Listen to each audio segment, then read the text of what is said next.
సరిగానే ఉంటే ఎరుపెక్క ఏం కళ్ళు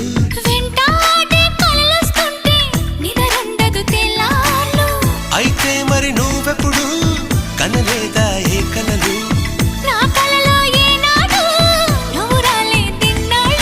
అదిగో ఆ మాటే నీ నోటే చెప్పించాలనుకున్నా